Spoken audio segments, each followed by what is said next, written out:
Pulling Deaths from the Future: The Pursuit of COVID-19 Herd Immunity and Its Impact on Disability.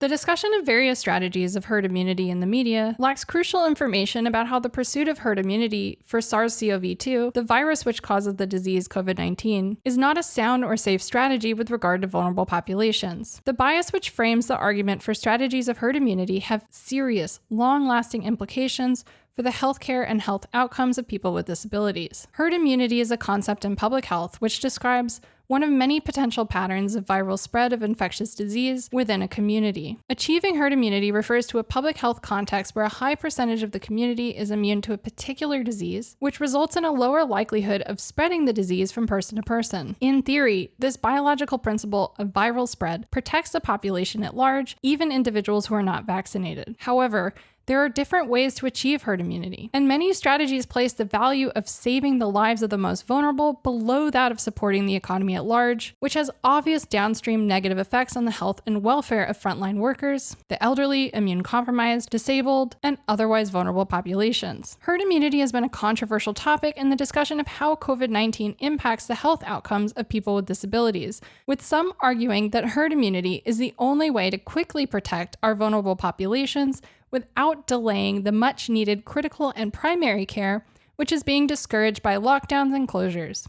Many who make this argument say that despite the fact that the United States has not actually employed a true and meaningful lockdown in response to COVID-19, the quasi-lockdowns which have been implemented are allegedly creating a ticking time bomb of public health, warning of untold and unknowable waves of undiagnosed cancer and other underlying pre-existing conditions. This argument is being made without regards to the actual health outcomes of the most vulnerable and without consideration to the known facts about asymptomatic spread of SARS-CoV-2. This argument is instead conceptually prioritizing quote-unquote healthy bodies and creating a dangerous precedent which could further impact already vastly unequitable health disparities for people with disabilities. To quote a 2011 peer-reviewed journal article titled Herd Immunity, A Rough Guide by Oxford infectious disease epidemiologists Paul Fine, Ken Eames, and David L. Hyman, which appears in Volume 52, Issue 7 of the Journal of Clinical Infectious Diseases. Quote, a common implication of the term herd immunity is that the risk of infection among susceptible individuals in a population is reduced by the presence and proximity of immune individuals. This is sometimes referred to as indirect protection or a herd effect. In this chart, you can see a representation of the way a contagious disease theoretically moves through the population. Figure 1a shows how a disease moves through a population which is not immune, either by exposure or vaccination. Figure 1b shows how a disease's spread is significantly hampered if a population has immunity from infection.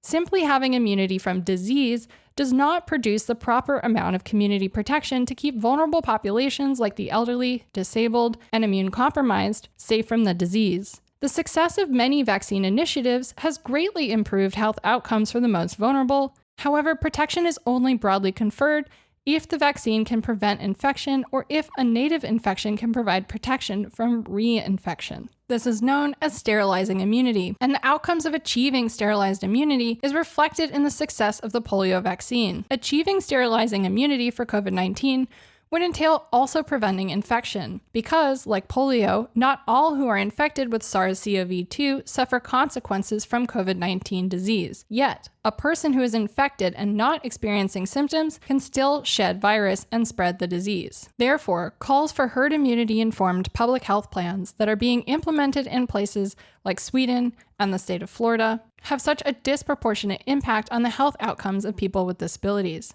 The study goes on to state, quote, importantly, it is a vaccine's effect on transmission that is responsible for the indirect effect. If the only effect of a vaccine were to prevent disease but not to alter either the risk of infection or infectiousness, then there would be no indirect effect and no herd immunity. With the scientific principles behind herd immunity established, let's shift our focus to how this is played out in media narratives. Milwaukee Journal Sentinel published a piece on July 3, 2020, which contained a sentence that sums up the current media narrative surrounding how COVID-19 impacts vulnerable populations. The article states, quote, researchers will be studying if the COVID-19 pandemic may be pulling deaths from the future, hastening the deaths of people who are nearing death, though that will not be evident for several months. This is part of a much broader narrative which has been pervasive throughout the pandemic, which has resulted in the framing of deaths from COVID-19 as somehow preordained. The idea that any of the death and despair that vulnerable populations have seen throughout the duration of the pandemic results in deadly political inaction that threatens the survival of disabled people and will impact their health outcomes not just during the pandemic, but for decades to come. In a widely circulated interview in Jacobin magazine, Catherine Yee and Martin Kulldorff, both professors at Harvard University, make an argument that anything short of a herd immunity strategy is tantamount to class warfare. Yee states, quote, "Instead of a medically oriented approach that focuses on the individual patient and seeks unrealistically to prevent new infections across the board, we need a public health-oriented approach that focuses on the population and seeks to use patterns or epidemiologic features of the disease to minimize the number of cases of severe disease and death over the long run as herd immunity builds up." Yee's point creates a hierarchy of needs which pits the needs of vulnerable populations against each other and ignores the fact that there is much intersectional overlap between the elderly, disabled, and immune-compromised patients and the low-income demographics that the researchers claim are being harmed by lockdowns. Kulldorff, later in the interview, makes the following bad faith argument along the same lines as Yee, which pits allied populations against each other under the auspices of necessary austerity. Quote,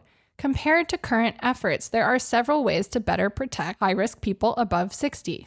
If those still in the workforce cannot work from home, they could be allowed to use Social Security for a temporary 1-year sabbatical. Groceries can be delivered, so elderly people do not have to expose themselves while shopping. Empty hotel rooms could be used to temporarily house older people from multi-generational households. Proposing that low-income people borrow against their potential future Social Security income will have a genocidal impact on future disabled people who are not yet recipients or do not yet qualify for Social Security disability insurance. Notwithstanding the fact that it is not possible for someone to make an informed decision consenting to borrow money that they will need in the theoretical future if they are lucky enough to survive the present, especially when their present survival is so precariously hinged on borrowing from themselves now." Kulldorff continues, stating, quote, "For nursing homes, the key is to utilize staff with acquired immunity and to frequently test other staff members as well as all visitors. It is also important to minimize the number of staff that each nursing home resident is exposed to. While it is not possible to provide 100% protection to everyone,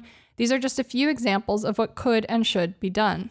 This claim is, again, false. It is well known that infection with the virus which causes COVID-19 does not prevent an individual from reinfection or further asymptomatic spread. In an article appearing in Spectre Journal, Michael Friedman, an ecologist, evolutionary biologist, community health educator, and fellow member of a group called Science for the People with Catherine Yee, responded to claims made by Kulldorff and Yee in their Jacobin interview, pointing out their lack of consideration of vulnerable populations and the potential impact herd immunity strategies could have on the health outcomes of people with disabilities. Friedman writes, in response to claims from Kulldorff that there is no scientific rationale for closing schools, quote, "The rationale for closing daycare centers, schools, and colleges is not simply the risk to young people who may have minimal risk for severe symptoms, but not for infection and transmission. In fact, transmission rates among young people are the highest of any age-based demographic. The major risk here is to teachers, school staff, and all the adults in those children's lives. Moreover, health professionals and researchers are also now finding a host of serious chronic pathologies appearing long after recovery among children and in asymptomatic cases. The idea that deaths are predetermined, preordained, or simply, as the Milwaukee Journal Sentinel put it, borrowed from the future, will result in the further devaluation of the lives and health outcomes of disabled people.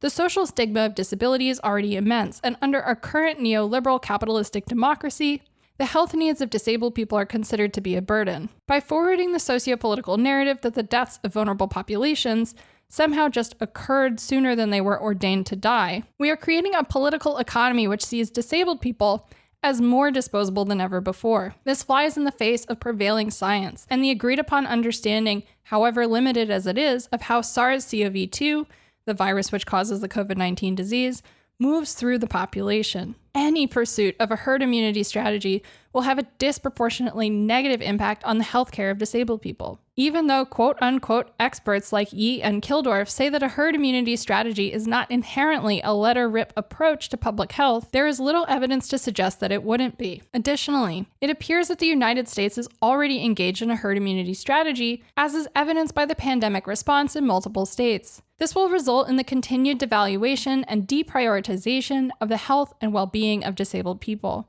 The current commitment to fiscal austerity at both the federal and state level, coupled with a lack of broadly implemented social safety net supports, will only exacerbate and intensify pre-existing social stigmas, which have resulted in inadequate and underfunded programs helping to ensure the survival of disabled people. It is crucial to push back against herd immunity narratives which do not consider the human toll of pursuing such strategies. As we've already seen across the board, a broad media framing that COVID-19 is, to put it bluntly, most harmful to those already at risk of death. This sociopolitical framing is part of a longer, larger history of how principles of the eugenics movement have become entrenched in the fabric of our political economy. Surely the time for broad-based social welfare interventions is now, and we must consider universal programs which are opt-out only, like Social Security, coupled with expansions of federal Medicare and Medicaid programs to ensure that disabled and vulnerable populations have access to equitable health care. We run the risk as a country of destroying what is already broken,